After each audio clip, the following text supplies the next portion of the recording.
السلام عليكم ورحمة الله تعالى وبركاته. شاب تقي يحب الأطفال كثيرا. wiil dhalinyaro ah oo Ilaahay subxaanahu wa tacaala ka cabsada in badanna jecel carruurta. Ilaahay subxaanahu wa tacaalana mar walba ka tabahaye oo jeclaay oo ka rajaynayay inuu ka arsuqo canug ka gadal markuu guursado. Wiilkii wuxuu jeclaaday gabar, gabadhii aad ay u jeclaaday, ka gadaalna wuxuu watay ehelkiisii. Waxayna aadeen ciddii gabadhu ka dhalatay si markaan gabadha loo siiyo. Gabadhii waa la soo siiyey laakiin weli laguma mehrin. Wiilkani wuxuu ahaa xisaabiye, wuxuuna qaadan jiray mushaar aan saas u badnayn. Ka gadaal gabadha u dooneed ayaa waxay u sheegtay in shirkad soo degsata alaab ay u baahan tahay dad markaan wax u xisaabiya, mushaar aad u fara badanna markaan ay siinayso dadkaas u xisaabinaya alaabta. Ka gadaal asoo faraxsan ayuu baxay oo wuxuu aaday shirkadii ay markaan u sheegtay si markaan oo shaqada uga cabsado oo dhaho ana xisaabiye ah ee maxmeelay xisaabiya. Intii uu jidka marayay maskaxdiisa iyo maankiisa waxay ku maqneed shaqadii markaan loo sheegay oo aqbaritaanka iyo waxaas ayuu ka fakarayay, mana uusan fiirinayn wadada markaas uu ku socday.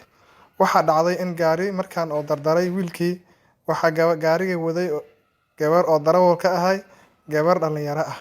Wiilkii gaarigii jugsiiyay waxaas dhama uusan dareemin, wuxuu soo baraarugay asoo markaan ku jiifa salaatada isbitaalka oo shanshada lugta midigna jakab iyo jaasa markaan ka saaranta.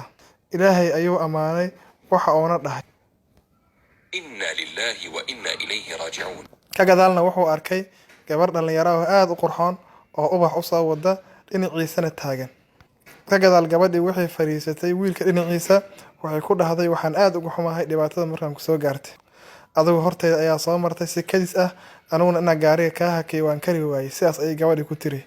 Ka gadaal wiilka taleefanka ayuu qabsaday, wuxuuna la xiriiray gabadhii markaa u dooneed dhibaatada iyo wixii soo gaaray inuu lug ka jabay iyo waxyaabahaas dhan ayuu markaa u sheegay.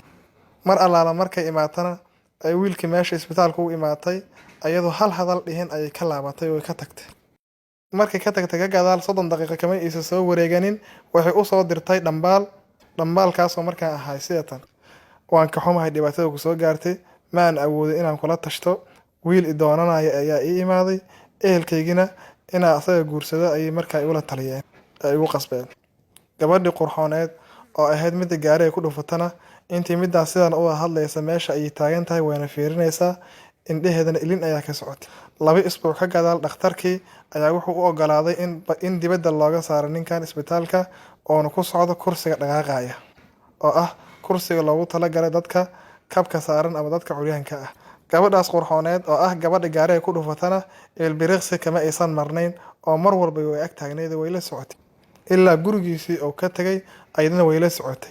Wuxuu arkay hooyadiis oo murugaysan oo dhahay Ilaahayow u naxariiso wiilkayga, shaqadiisii ayuu waayay.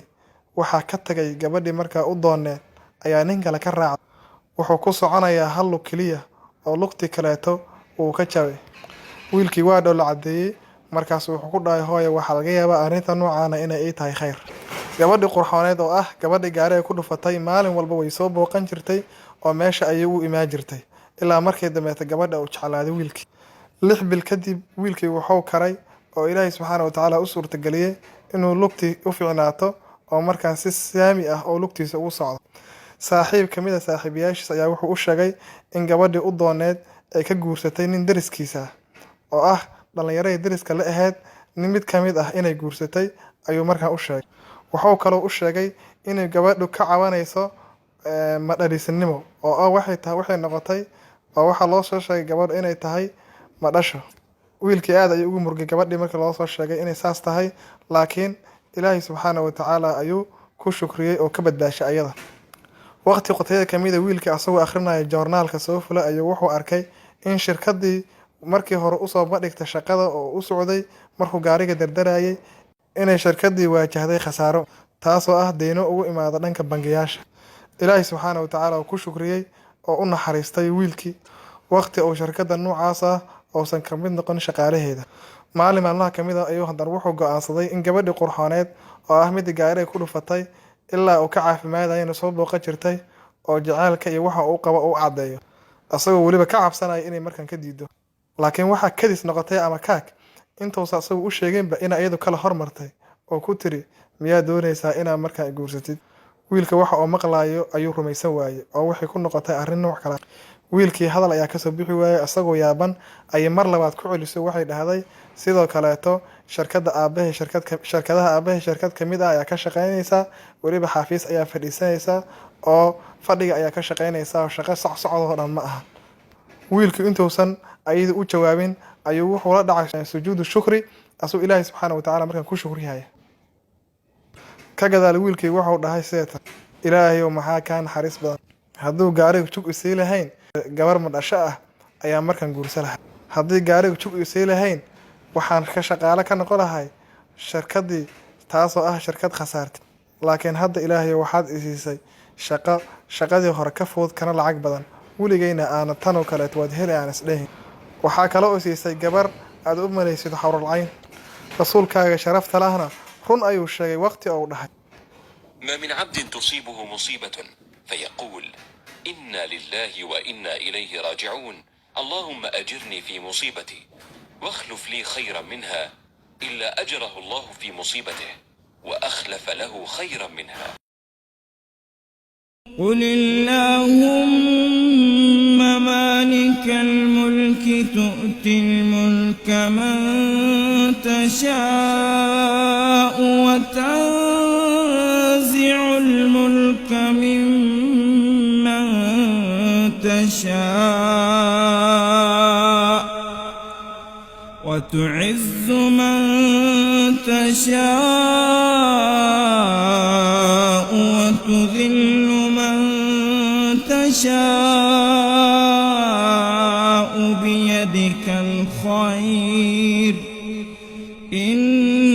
إنك على كل شيء قدير. تولج الليل في النهار وتولج النهار في الليل وتخرج الحي من الميت وتخرج الميت من الحي وترزق من تشاء بغير حساب. walaalkiin mahad xaashi bare oo ini dhahaya ilaahay subxaana watacaala ka cabsada meel walbaa joogtaan, asagana talada u dhiibta. insha allah wax khasaare ah arki maysaane. asalaamu calaykum waraxmatullaahi wabarakaatu.